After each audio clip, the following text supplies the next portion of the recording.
North. Down and up. Hold it. Oh, there it went. Sorry. And may it be your will, Hashem our God, God of our forefathers, that through the fruit of the escroc tree, the date palm branches, the twigs of myrtle tree, the brook willows,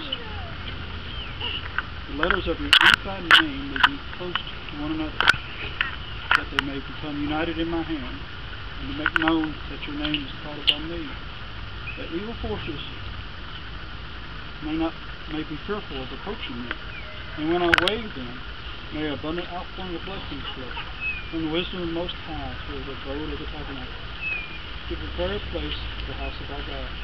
And may the midst of the four spices be reckoned before you, as if fulfilled of all the particular roots and all 613 commandments. Is Arthur going to do what I think he's going to do? For my intention is to unify your name. As the Holy One, blessed is He in His presence, in awe and in love, to unify the name of Yod-Heh-Vav-Heh in perfect unity. In the name of all Israel, say Amen. Blessed is Hashem forever and ever. Amen.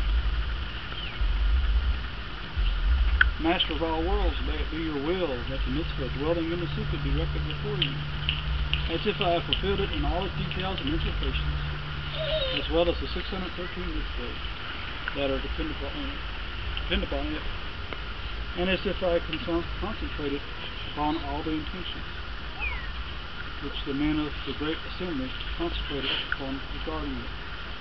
I invite the meal of exalted guests, Abraham, Isaac, Jacob, Joseph, Moses, Aaron, and David.